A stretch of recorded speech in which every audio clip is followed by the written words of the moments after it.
Welcome back to Politics Nation. This Tuesday marks the first Earth Day under Trump 2.0. And lost in the blitz of executive actions has been a massive assault on environmental protections, including a near complete rollback on the previous administration's commitment to environmental justice. So now the communities most susceptible to pollution and climate change have even less of a voice, while at the same time, Trump's defunding science and opening more of the country's natural resources to his industry backers. Joining me now for tonight's Politics Nation Summit is Hina Hundal, climate scientist and researcher at Stanford University. She also has been a delegate to the UN climate change conferences.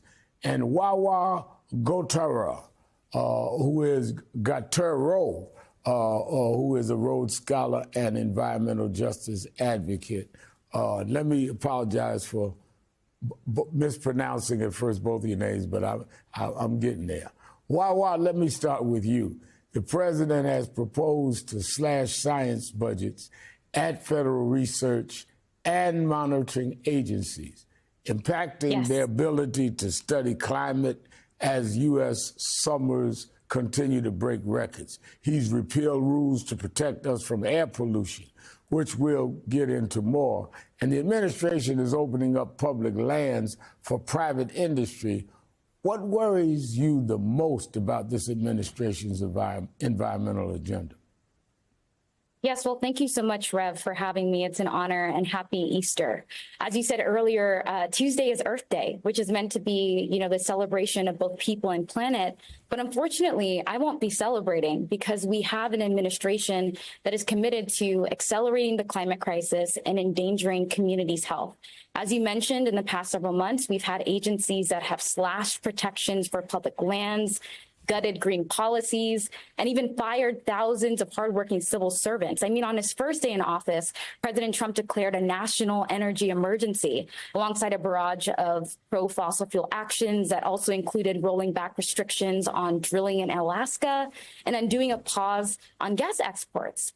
And what's so frustrating about so many of these rollbacks is that many of them are predicated on falsehoods. I mean, for example, the U.S. is not experiencing an energy emergency. In fact, we're a petrostate. No country in history has ever produced as much oil and gas as the U.S. does, and our rate of production is actually skyrocketing, something that scientists around the world agree is incompatible with our already warming climate. So these rollbacks really reinforce the reality that our administration could care less about the health of the communities that they are meant to serve and are instead preoccupied with lining the pockets of fossil fuel executives and unelected billionaires. And doing it on false information, as you point out. Exactly. And it's influencing communities like the Black community, who has disproportionately been impacted by some of it.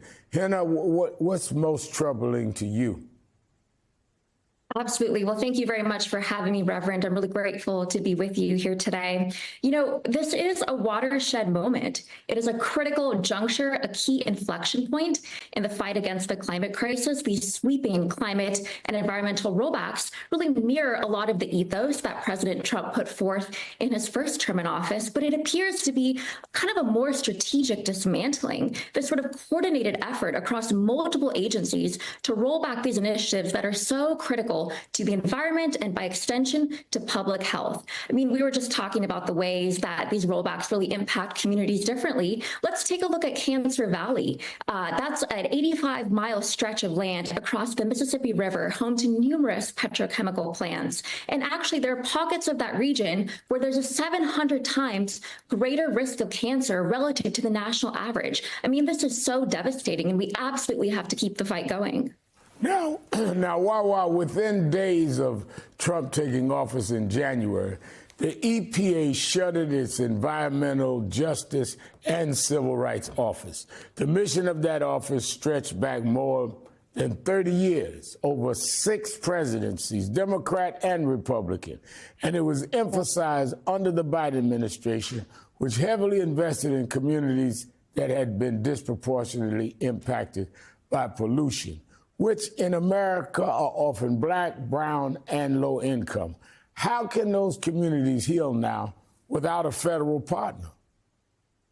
Right. And, you know, it's truly a tragedy. I mean, the EPA's closure of its environmental justice offices will leave, as you said, so many low income communities of color who live, work, and play near polluting industries with little to no support from the very agency that they rely on to enforce protective laws. And so in this moment, we really need to lean on community, right? We really need to push back. And what's really encouraging is that we have many environmental and conservation organizations that are going to be taking the administration to court, right? The EPA has recently terminated around $20 billion in climate change grants that were issued by the Biden administration under the Inflation Reduction Act. And many of those grants were put in place to really address these historic harms. And so I think the next couple of months are going to be really critical for us to really understand how much of this money is going to be able to find its way to communities or not. Now, Hannah, last week, Health Secretary Robert F. Kennedy Jr. reiterated his claim that a spike in autism among U.S. children can be blamed on environmental factors, possibly down to a single toxin being responsible, which disputes recent guidance from the CDC that better screening and awareness of the condition accounts for the rise in kids diagnosed with it. Kennedy says that's a lie, perpetrated by industrial culprits.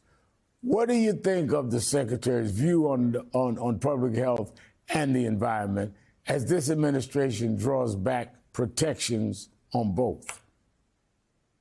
Yeah, thank you for that question, Reverend. You know, I think on such a sensitive issue as this that affects so many families across the country, we really need to be diligent about separating what we do know from what we don't know. Here's what we do know. We do know that the rise of autism diagnoses reflects, in part, a broader toolkit, a more refined sense of awareness about this issue, not some new wave of diagnoses because of a single environmental toxin. And what I find so striking is that this political pivot, now seeking to identify a single environmental toxin to explain autism, while at the same time rolling back, gutting all of these critical environmental initiatives. So if we actually care about environmental risks, there are no shortage of environmental issues that we can actually fund and focus on. And I think the approach that Secretary Kennedy and the Trump administration is taking on this very sensitive issue does a disservice to families with children with autism across the country, and also does nothing to actually work on the really critical environmental initiatives that we know we need to be honing all our resources towards. All right. Well, many thanks to Wawa and Hannah. There's so much more we can talk about environmental justice. I wish I had more time. So I promise our viewers that we will have you back, both back very soon to